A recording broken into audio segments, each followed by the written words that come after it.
in case number 2021CR467, captioned State of Kansas versus Frederick Decker. Would the parties announce their appearances, please? May it please the court, the state appears by and through Viet Le. May it please the court, Mr. Decker appears through Zoom and through counsel Patty Calb.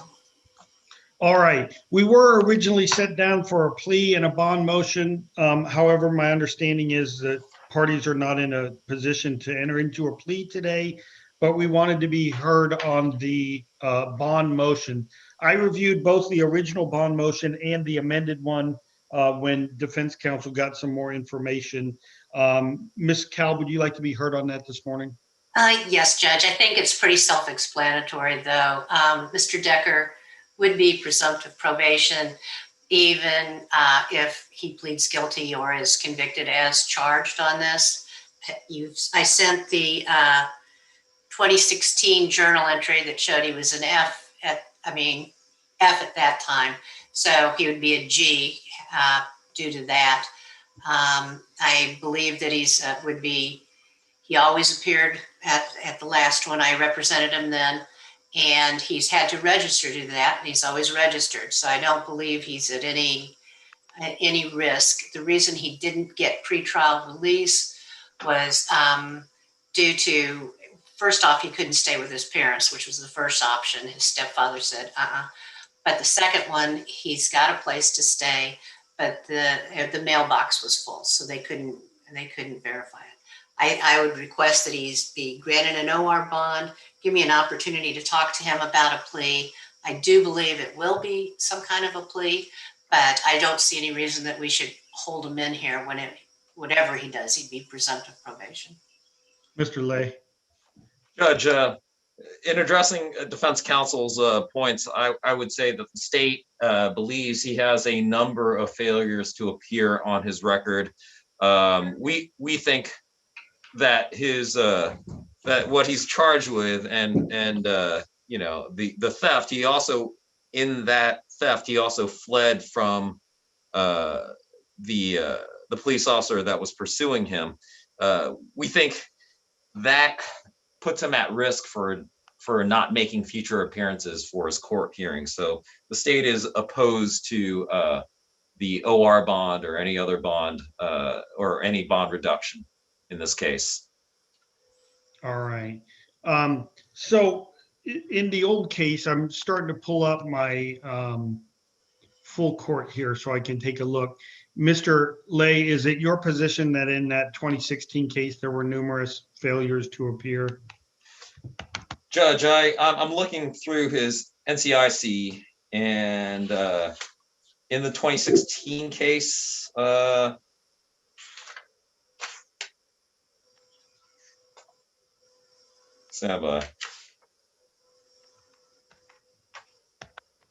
believe he was in custody the whole time.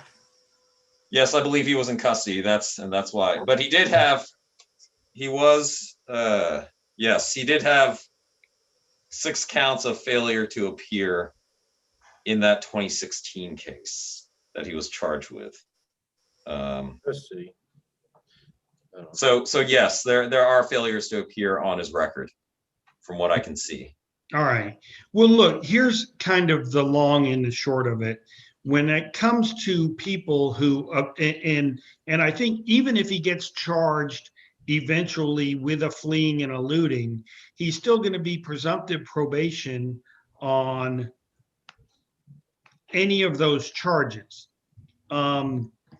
So the first thing that argues towards getting him out of jail is eventually he's going to be on presumptive or on probation or have a presumption of probation, which of course he could endanger if he were to somehow violate the law and or conditions of any bond that he has while he's out. So I'm not one who likes to keep people who are going to be presumptive probation in jail. But I have to look at next is whether they present a risk or not. I read the affidavit. I understand that there are some allegations regarding fleeing and eluding that may or may not ripen into charges, but they certainly were not charged to begin with. That gives me some pause in doing this. I don't know that I'm comfortable with Mr. Decker's track record of just simply kicking him out on an OR without some sort of supervision. So, Ms. Kalb, did you say that whatever he was screened for pretrial services and they denied him because he didn't have a place to stay? Is that right? First, they screened him automatically due to the level of the crime, his criminal history, and he had given his mom and stepfather's address. His stepfather does not want him there. And so he has a place to stay and with a potential employer, but they could not, the mailbox was full, so they couldn't verify it. Okay, so this is a residence in Kansas City, Kansas? And it's in Linwood, Kansas, I believe. And that would be his ride back. Right. Okay. Linwood, by the way, Mr. Lay, I don't know how familiar you are. It's in Leavenworth County. It's a couple of miles from the western edge of Wyandotte County. And tell me a little bit about this person that he's supposed to be living with. You said it's a potential employer? I think he can address it. He and I discussed it ahead of time, so I will let him answer that. All right. Mr. Decker, who is it that you're going to be living with? Well, actually, I was, it's Danielle. It's a good friend of mine, but she's kind of far out there, but I can go stay with her. But really, I got all kinds of stuff going on right now that I got disability doctors I got to go see. I've got all, and Well, let's go back. Well, I mean, this is who I was going to go stay with, just around the neighborhood, around where I know, because I can't be really out. I mean, I can go out there if I have to Linwood. But Jason Bailey he said that he'll give me a ride anywhere I need to go, and he's on 85 40 Call Drive.